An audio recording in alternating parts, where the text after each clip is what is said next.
All right, hello and welcome to Plug and Pay, a talk show where we invite payroll professionals from all around the world to talk about interesting, exciting, thought-provoking topics that are shaping the global payroll industry today and tomorrow. Every couple of weeks, we release new episodes on our YouTube and our LinkedIn channels, which you can find at linkedin.com/Payzaar. So for today's episode, I'm super excited to welcome Max van der Klis-Busink. Max is the head of global payroll at Zoom, and he has a wealth of knowledge about the global payroll industry. Max and I have been talking for the last few years about different trends and dynamics in the global payroll space, and I think half the people that I meet in my conversations with payroll professionals around the world already know Max because he's very outspoken, he is very plugged in, and he has a very visible presence on social media. So just an all-around great guy. And again, I'm super excited to have Max here today. Max, welcome to the show. Maybe to just kick it off, if you want to introduce yourself with a few words about yourself, just so that people that haven't had a chance to meet you yet, an idea about your background. Sure, I got to where I am today by actually waking up, making sure with the team that payroll is run, and then being on time for the meeting. Of course, that's number one. But no, I'm Max van der Klis-Busink, or Max van der Klis-Busink, as you would say in English. And thanks for the honors. You give me too much credit, Mark Oliver, but thanks anyway. And there's a lot of people out there that could call themselves Mr. or Mrs. Global Payroll. Kudos to all of you out there. I've done global payroll now for 15 years. And my biggest wish in life is that I can do it for the next, let's say, 30 years. Because I think we have the most wonderful profession there is, because we're in between everything and it's never boring. And you can express any quality you want. And I can go down my career path and which companies I've worked for. But let me just say, I've been with big companies, very big companies, done consulting, done traditional long tail payrolls, done domestic payrolls. And I think there is pros and cons to everything, but you could say that I've seen the world of payroll a little bit. And I'm actually still at the start of my career, because if I would still want to do 30 years of global payroll, I've only done 1/3. So let's see what happens. Yeah, no, exciting. It is exciting times. I certainly feel the same way, and it's nice to see that, you know, even after 15 years, the passion in you is still burning strong. There's a few extra gray hairs, but for the rest, the passion is still burning. Yeah. The gray hairs just are proof for great wisdom, right, that you've built up. So let's talk a bit about global payroll. You know, one of the things that people talk about is global payroll stuck in the past? You know, especially people kind of looking at payroll from the outside, kind of ask that question. And you, having worked in different roles, as you just mentioned, large companies, small companies, curious to hear just your thoughts. Is it stuck, or is it not stuck, or where do we think we are? Yeah, I think stuck is kind of a difficult term to use. I don't think we're stuck, because if you say global payroll is stuck, that means the industry, the vendors, the profession, that everything is stuck. I don't think we are, because pay is still on a roll, but we're not stuck. But I think I know what you mean. Of course, we still have a lot of practices that we've been doing for numerous years. And you could say that payroll is always about an evolution and not about a revolution. So the world around us typically develops faster than we are, because we're not averse or risk averse, but if payroll is running and it's rolling smoothly, then there's always a need for a big business case to make any changes. And I think that's also where the perception might be that we're stuck, but I think it's also the downside of us always making sure that we deliver. So there isn't always an immediate need that's seen by others or by ourselves to make changes. But I do agree that we do need to hop on board of the tech train at some point, and we are in various phases. But I don't say we're stuck. We have an evolution. I just think that expectations, or the way that tech providers such as yourself develop, goes a little bit out of sync of the pace that the payroll profession and the perception of the payroll profession can keep up with. So it's a very long answer on a short. That's great. No, I think that's a very interesting perspective, Max. And what I'm picking up from you is you're talking about kind of the cultural dimension, right? We all know that in the payroll world, there is a certain need to be risk averse because, let's face it, payroll is one of these things that you got to get 100% right 100% of the time. You cannot do it sort of half right. So with that in mind, with sort of this cultural aspect that makes payroll inherently risk averse, I'm wondering if there are any specific angles or areas where you believe the payroll function is likely to be able to overcome that risk aversion and be that much more progressive, that much more innovation oriented. So are there specific areas, specific mechanisms that allow the payroll function to advance further than it has advanced already so far? Thoughts go back to maybe one of my first jobs where I also did a software implementation on me. I didn't do it myself, it was with the whole team. But there you had kind of a CRM system integrated with a payroll system, which was already there 10, 15 years ago. So there's nothing new. We're still trying to find out where do we need to get data from. We need to get it to somewhere, and then we need to deliver results to another place. That's still what we're doing, right? We have HCM systems, we have expense systems, we have those. I think as long as that whole dynamic and that data flow doesn't really change, we will not see a revolution. It's either first it was interfaces, then it's integrations, now it's APIs, then it's RPA, then it's machine learning, then it's AI. It's still typically talking about either moving data or with an API looking at data and grabbing data. It's still in some sort moving data from one place to the other. And I think that can go better, that can go worse. There's developments with technology, whatever. But still, we are looking at moving sources from one to a, and you're gonna not like this term middleware. Nobody likes the term middleware, but there is a system in the middle, let me call it like that, especially in global payroll, that moves data around to local providers. And there's various models like yours, like others. So the dynamic of it hasn't changed the past 15 years. You've seen the rise of that middle person. There was a need of a middle person because that data need, but in essence, not much has changed. So I think if we really want to start revolutionizing, I think my plea maybe to you and others is, don't just focus on how great technology is or how great the acronyms are, like AI, ML, API, whatever. Place yourselves in the shoes of someone who does my job or my team on a day-to-day basis, and what do they actually need? What will make their lives better? And once you get the buy-in of the people who are doing the work, then those people are the greatest advocates, because those are also the people that are saying, let's not change, because those are the people that are risk averse. And it's also the man in the mirror. I'm also risk averse with payroll. But if you can really show us how to make our lives easy, then I think we might break the barrier of being risk averse. And we don't care if you call it HCM Connect, Pay Free, STP, ML, whatever. Make us help make our lives easier, and as well delivering results to employees. I think that's maybe the way we can break the cycle. Fair, that's fair. Just picking up on that point then, are there any specific areas where you would say that the people working on the payroll on a daily basis, trying to get the data calculated and processed properly, that's the biggest struggle for them? Are there any specific areas that you would say, if you could take this pain off our hands as the practitioners, that would make our lives so much easier? With sort of the consideration that there's sort of that risk-benefit trade-off. How much am I willing to try something new versus helping me improve?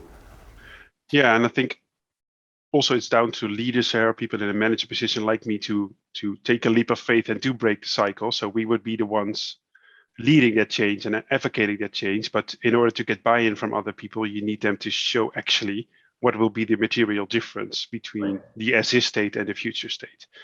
And I think it's all not rocket science. I think it was one of your posts where you say in the pre-payroll crunching data is 60% almost of the time.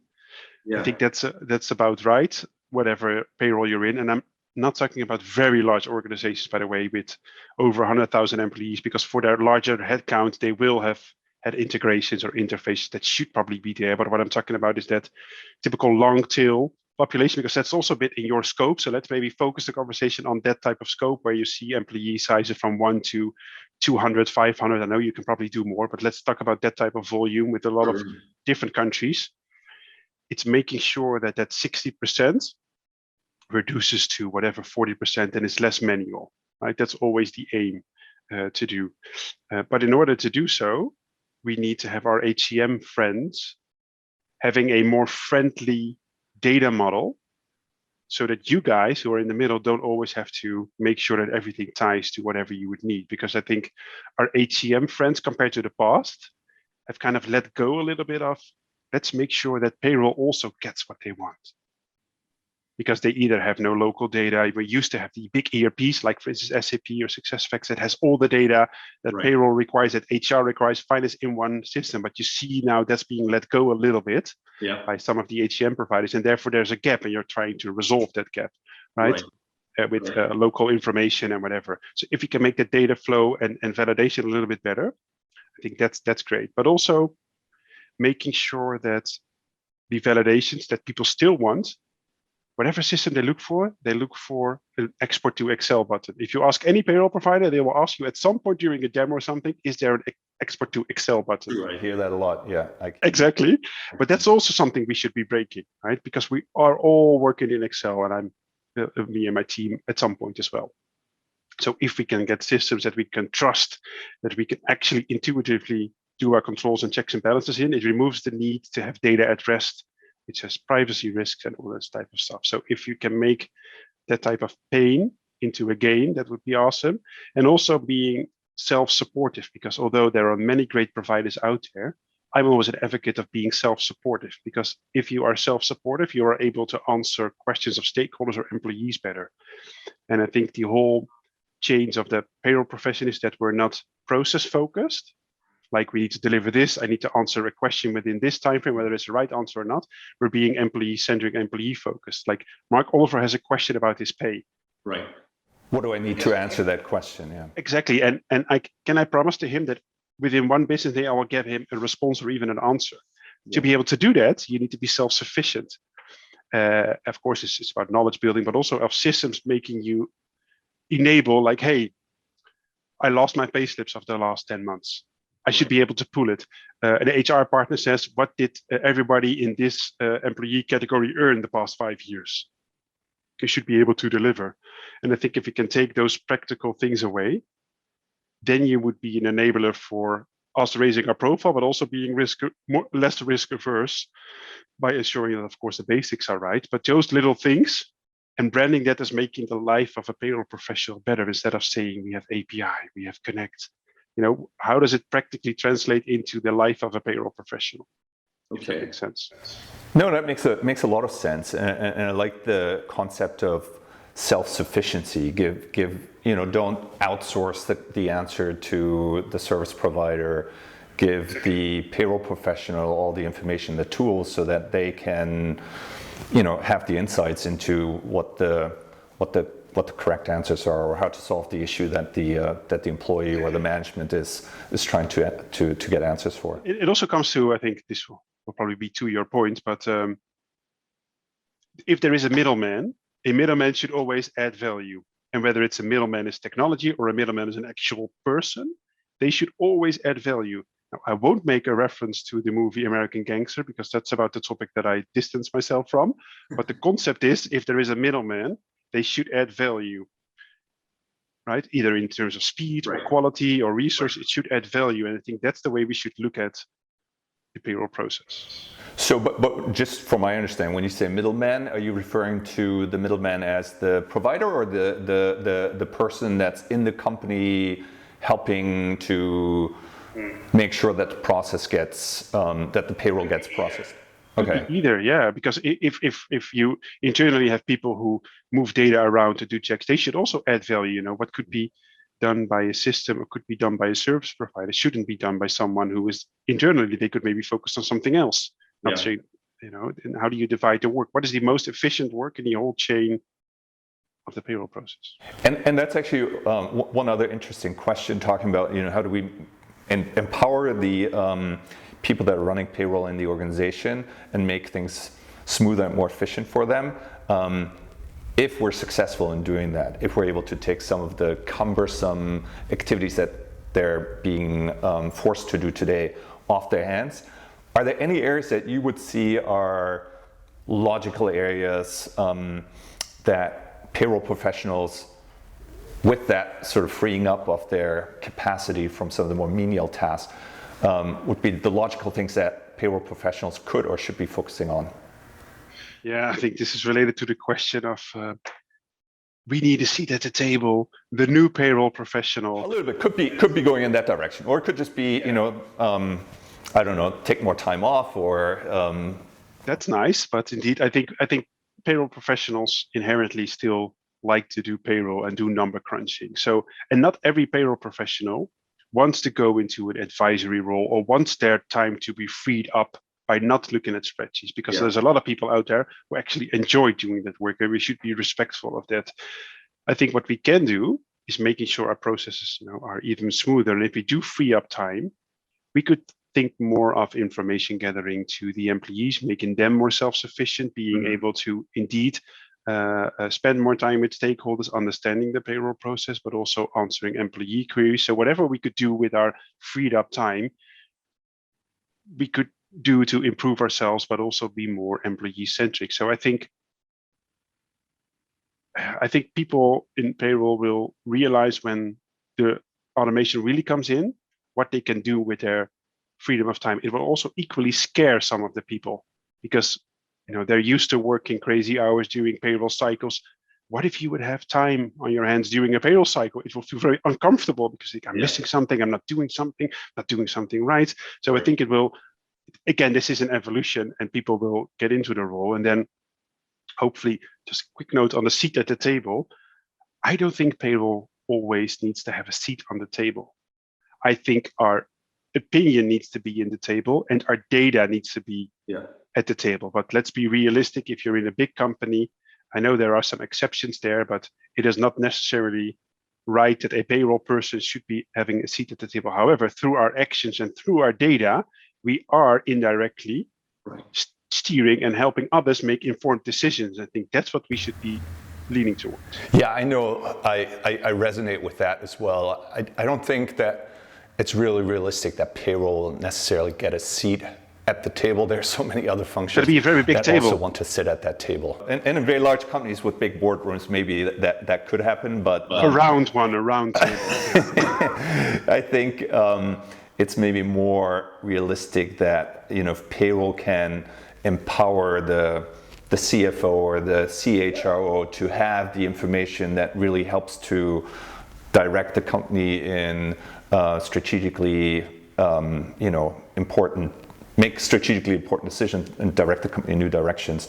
That's a huge benefit, right? And then sort of by proxy, payroll will be viewed as, wow, they're contributing to the success of the business. Talking about that success of the business and maybe changing gears a little bit, obviously throughout the pandemic, there's been a lot of change. Some industries have gone through a tremendous amount of challenge. Other industries have really benefited in a way from remote work and more digital technologies. You happen to work in an industry that has been probably on the side of gaining and getting more followership and more customer, more momentum. I'm curious to hear from you a bit. How's that been? I know you moved into the new role last year, but working in an environment where there is sort of huge amount of growth and dynamic activity, what's been the experience and how you're trying to, from a payroll perspective, enable the growth that the organization is going through? Yeah, that's an interesting question. I think it goes to any company that goes through growth or even hyper growth. And how do you keep up with the business, right? Yeah. So I joined in July last year, but with any company, you need to make sure that when you're expanding internationally, you shouldn't be the last one to hear. And that's typically what does happen with payroll. So you should be able to maneuver yourself diplomatically through the ranks, even yourself or through voices of others, to make sure, hey, somewhere on a checklist there is a payroll tag, whether it's during M&A or there's international expansion, there's a payroll tag. And I think what you should do as payroll is make sure that your processes are standardized up to and above 90%, because for payroll, yes, every country is unique, but the payroll process and the sequence itself is the same.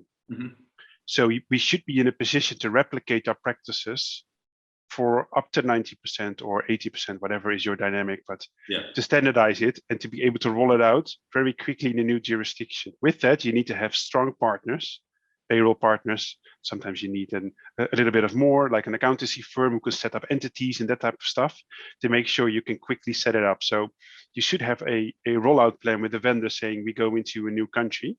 Okay, this is what we always do. We have our internal processes, your HCMs are set up, and there is kind of a team to support that international expansion. Because the last thing you want is that the CEO hears you want to go into a new country. Yeah, we cannot do it because we cannot pay people. Right. Whether it's through a professional employment company, a PO, an EOR, or whether it's an own entity or a branch or a non-resident payroll, whatever vehicle you use, make sure you enable that international expansion.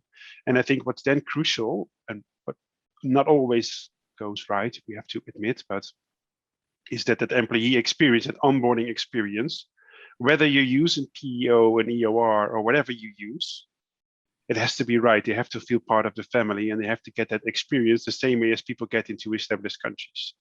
And then you should be able to enable international expansion and hypergrowth. Now, the other urge is that sometimes it's, what is the English term, penny wise, pound foolish? Yeah, I think so. There is a certain limit that payroll professionals can coordinate on. Like I've seen people who say you can do only 5 countries. Some people say you can do 15 countries. It depends on your model. It depends on the volumes and the technology you have, and the processes, of course, you have. But just make sure that in your plan towards your senior leaders and whoever does the accounting or FP&A typically holds the budget for any headcount expansion, that you do take into account that when you go over certain thresholds, automatically you get a budget approved to get another payroll specialist, a payroll analyst, or an approver in it, because otherwise your people will be burned out. Right. So make sure that is also built into the plan, not just a vendor, but also someone coordinating that vendor. Yeah, because as you expand, even if you bring on external help, you still need someone internally to be able to pick things up and coordinate. No, so I like those. I mean, all great points. I think being visible early on in the process, not easy, I would imagine, depending on the organization, right? To kind of get that understanding that, hey, payroll needs to be engaged early on in the process. And then sort of the cookie cutter model, right, is kind of what I would call what you're describing. Have standard processes that can be consistently applied across any new environment. You replicate it. Yeah, and what I think also is interesting, if you have a vendor, and I once had a manager who said you don't outsource to save cost. So that's always something to remember. You outsource to gain a certain level of compliance, consistency, and your replicated processes. But I think also, if you outsource a payroll, it doesn't mean that you abdicate from the responsibility to make it right or to know the dynamics of the payroll. You know, you should always be able to do a gross to net calculation. You should always be able to explain the basics to an employee of how the dynamics of a country works. So make sure you also have the team with a certain knowledge and a vendor who can enable you to get that knowledge. Because if you're in front of stakeholders or employees, they will quickly know, I know more about payroll than you do because I live in this country. There's not a position where you want to be in. So just make sure that's also captured. You can't outsource everything, right? You still need to have a solid understanding. Great. Well, listen. So we've talked a bit about the past of where payroll's been coming from. We talked about some of the present challenges. You're going to the future, I presume. Let's look into the future, Max. You and I like to do that a lot and talk about what's going to happen. What are some of the ideas that are floating around my head, your head? So I'd love to take the opportunity to hear how you kind of picture the future of payroll. If you had that, I've been asked that question before, if you have a glass ball, and I've been told that has happened, but I haven't seen it yet. as I've mentioned, I think at the start, it's an evolution and not a revolution. So a glass ball, I think in 10 to 15 years time, although we have been told. And I think this is a human restriction to actually see the future as it is, because if you ask, there are clips of people who've been asked, can you ever imagine having a mobile phone 10 years back, and nobody could imagine, like 0% could imagine that. So probably when this is played in 10 years time, then people will say he had the faintest idea. I think it is a limitation of most human beings, including me, but I will do my best to give a... Except Star Trek, maybe, right? Like people that do movies, maybe we need to think about a payroll movie and then we'll get it right. But let me say, I would be disappointed if this has not happened. Let me phrase it like that. Yeah. I would be disappointed if we still spend most of our time transferring and crunching data. I would be disappointed. I like it. I like that framing of... Yeah, it's a bit pessimistic, but I would be disappointed in 10 years time that you and I will still be talking about, I have an HCM connector. Right. Yeah. Right? Data should flow. Validations should be done. And it all comes down to basic stuff, a consistent data model. Within that, a consistent data model. If I can say, I want all the salaries for this country, that country. So I would be disappointed if we still move around data and number crunching. I would also be disappointed if we still use ticket systems to answer questions. I hope that by then, almost 70 to 80% will be answered either by employees themselves because they have interactive payslips. What do I mean with interactive payslips? That's something I will always like. You always get questions on or around pay dates. People say, why has this not reimbursed? Well, it's because you've claimed it after cutoff. What if they could click on the actual item in the payslip and it says, hey, I looked at your source system because I have access to that. You claimed this on the 5th. The cutoff was the 4th. And by the way, this is the policy. Yeah, so that completely from that payslip, actually people will look at their payslip. Employees who watch this, please look at your payslips. Who actually look at it and they will be self-sufficient in the answer. And other than that, I hope there will still be human interaction.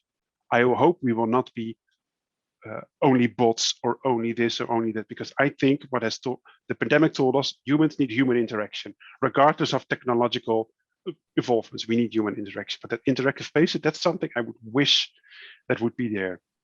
What I also wish is that the payroll profession will still be there with the amazing professionals that there are today. It's not only about technology. And if I could really have my glass ball, and you do not know, but on my desk, I have a statue of Gandalf. I am a big fan of Lord of the Rings. Gandalf with his stick looks at my laptop, and I now look at Gandalf, and hopefully in his glass ball, he can make sure that we will not have local payroll software anymore. Ooh, wow. If you would talk about a revolutionary change, it would be not this software in Japan, not this software here. We would have a consistent, unified payroll data model, say the blockchain of payroll, right, which adapts to local culture and nuance, because every country has a different way of levying tax. There are social dynamics around Social Security. Everything is different. It doesn't mean that the data model should be different, because I've done payroll all over the world. It's always a certain percentage with a certain tax-free amount with a certain threshold. And that's what the politicians try to do to get money in and promote stuff. It's just called different things and has different rates attached to it and calculation. So what if so this is a glass ball, maybe 20 years, I'll be, well, older. And what if that would be there? Now that would really revolutionize it. Yeah. So that would be my glass ball. Just picking up point, the first point about the sort of consistent data model. Do you think, does it need like a sort of industry consortium, or how do you get there? I mean, you have different vendors, local vendors, some global vendors, different customers and systems. Do we need like a sort of formal consortium or association that says this is what we're all going to agree on? Or so you know I'm Dutch, and we have a Dutch saying, it's called polderen, which means we talk until we have reached consensus, even though it may take us a very long time. Yeah. So I think, firstly, I don't have the answer, but I'm just thinking, I think by the world talking, we cannot seem to have world peace even in 2022. there will always be arguments about whatever. People will never agree. So I don't know if it will exist, but what if a tech company, a fintech company, can come up with such a data model that just plugs and plays whatever governments throw at them, and the consistency is the same across all the countries? It would remove the need of connecting all the dots. I don't know, in the current state, that's what you do as well, which is very awesome. But in future, there shouldn't be a need. And I don't know who will do that, but maybe it's a tech company. Who would have guessed that we had all these phones in? It's not the governments that did this, it's the commercials. Yeah. And it's not this that is the product, but I am the product. I'm just using this, but I'm the product, not the phone. Absolutely. So someone's got to drive it. Someone's got to just do it. What do you think, Mark Oliver? Who should drive it? Well, I mean, you know a little bit the kind of business that we're in, and we certainly would agree with your vision that there should be a more consistent data model. We kind of call it the payroll operating model. Just like you said, I think there's, no matter which part of the world you want to run payroll in, there's a lot of common procedural data elements that can be harmonized. And I think the challenge is it can't be done from the local level, because there's just not there's not the scale and not the need. So it has to be done kind of at a international, global level. And that's a little bit our vision. And I was kind of pushing on it. Does it have to be an industry consortium? I personally don't believe it does. I think it's going to be more, people are going to just drive that. Organizations are going to drive that. Companies are going to drive that. And then there's going to be some that excel like in other industries, and they will just establish the standards that everyone else will align with.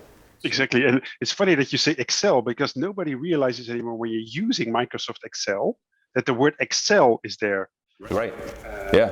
Which also has a meaning, but anyway. No, but I think Excel, Microsoft is a good example, right? I mean, Microsoft started off as a small tech company and has essentially established a standard, right, for how computers work and how they can take different software and make it run on a computer hardware. So those kind of standards emerge. Sometimes it takes a long time, but anyways, switching gears a little bit, I want to get a bit more personal with you now, Max. I know you have a passion for philosophy. I believe you actually even studied philosophy. No? No, well, it depends. I can go philosophical on the word study now on you, but I won't. So study, I think you refer to as going to school. Yeah. So no. Okay. All right. Then you are a study of philosophy. So I'm curious how does that inform your interest for philosophy? How does that inform your kind of view of and engagement with payroll? Whew. Yeah. So I think every payroll professional finds itself at a moment in time being too stressed out or agitated by a certain email, an employee, a vendor, HR, finance, whoever. And at some point I thought, I need to do this for a very long time. And I want to do this for a very long time, but I don't want to always feel like this. So how can I pivot? And this is not just for me in payroll, but in life. How can you be less stressful, more comfortable with yourself? When are you giving into who you are or giving up trying to change? And all these big life questions I ask myself always, and I've been asking that actually throughout my life. And I think at some point, philosophy came into play as kind of an answer for it. And I've researched all the different mainstreams and niches of philosophy. They came with the Stoics, because the Stoicism is not as the traditional word Stoic, because currently Stoic means you're kind of heartless and ruthless in how you act and you don't feel anything, which is actually in contrast with how Stoicism is. But it's about how can you detach yourself from circumstances and how can you take life in your own hands, and for instance be ruthless to the things that don't really matter. And circumstances don't care for you, so why should you be caring for circumstances? And yeah, that's a bit how I came to trying to be a calm payroll professional, because there is so many things you can worry about, but there's also so many things you shouldn't be worrying about. So it's a bit know what you can change, know what what's beyond your control anyways, and don't worry about those things. It's not rocket science, no. And what I like about the Stoics is that it's very practical. So for instance, if you say something bad about me, then it's not you who makes me feel bad, but it's me who makes me feel bad, because you can throw anything at me. If I think, whatever, it's Mark Oliver, he can be right, he can be wrong, but I'll continue with my life. So it's never the person who wants to hurt you that hurts you, but you allow someone to either hurt you or not. The same thing as you can be agitated by not meeting a deadline, or you don't. It's always within yourself. And at first it was very difficult to realize that actually all the emotions came from me and I couldn't blame another person, because actually it's the man in the mirror. But equally, it's very satisfying, because that's something you can do something about, because yourself is something you have under your control. That is your perceptions, your mind, how you think about things. Your real body or your health up to a certain point is also not within your control. You could be very healthy, you could be with COVID, something could go wrong. Right. So look at the things that are really within your control and try to change those. And that's, I think, what helps me stay focused and a bit unbothered, which doesn't sound nice, but it makes you less dependent of circumstances. Yeah. And I think that's something you want. So people talk about the weather that changes their mood. Well, if you do that analogy, if your mood depends on the weather, it basically means you're not in control of your own mood. Right. I like that. Not always hard, not always that easy to follow, but I think it's a strong mindset, right? I think it's a good way to shelter yourself from too many external impacts that can push you in all sorts of directions. Perfect, Max. Listen, to kind of wrap up here, I know we've been talking for a while. One thing we'd like to do on these on the talk show is doing what we call a lightning round. So the way it works is I'm going to ask you in rapid succession a few quick questions, and you get to give us your quick, immediate answer. Yeah, without thinking a lot, just kind of what comes to mind right away, right? Go ahead, fire away. Okay. When you were a kid, what did you want to be when you grew up? I wanted to work in an office. Seriously? Well done. Even though I think you're working from home today, but in a home office, yeah. I watched my dad go to the office all the time in his car with his briefcase. Wonderful. I wanted to do the Dolly Parton 9 to 5, but 9 to 5 has now changed in a global role, but you get the gist of it. Yeah. It's actually Good. So no fireman, policeman, or any old-fashioned thing like that. Not from the moment that I could actually think about what I wanted to do. Yeah. Okay. What are 3 essential qualities for a good payroll professional? You have to be calm. You have to be employee-centric, and you have to be a nice person. And you epitomize all of those. I beg to differ, but thank you for it. And the normal answer would probably be accurate. You need to be whatever, but I think these are overarching things you need to be as a payroll professional to really make a difference in the payroll profession. Good. What music do you listen to when you're crunching payroll data? Of course, Rammstein. I have a Rammstein sweater on now. One of my favorite songs, Zeig dich. Yeah, Rammstein makes me calm. It has kind of an effect. I cannot stand the sound of silence. The sound of silence makes me weary, so I always need to have music on. And if I really need to crunch, it's got to be Rammstein. Headbanging and just getting the power of the music. Yeah. Exactly. What would you tell your younger self 10 years ago in terms of looking back from the experience that you've gained? What to maybe worry about, not worry about? I would say well done. Oh, well done. You congratulate yourself already. Yeah. Because I think I've made wrong choices, and I will continue to make wrong choices. But I think there is no way to think about the past because the present will soon become past. And otherwise, if you only think about the past, your future will mean nothing. So therefore, I'm happy where I am today. And somehow the choices I made 10 years ago led to where I am today. So I would say, well done. Very philosophical. Very philosophical. I like it. Last, to finish, a payroll joke. Tell us a payroll joke. Do you have a payroll joke? I have one in Dutch, but I won't bore people with. That's okay. Let me think about a payroll joke. Translate. Yeah, it isn't as great, I think, if it translates. But no, it's not really a joke. What do you say to someone who wants to pay less taxes? We'll reduce your salary. We'll demote you. Yeah. Yeah. That's a good one. That works. That works. What do you say to a farmer? You're garnished. Yeah. All right, Max. Very good. Well, listen, I think we've come to the end of this session. Any shout outs that you want to give before we go? Anything that you want to plug?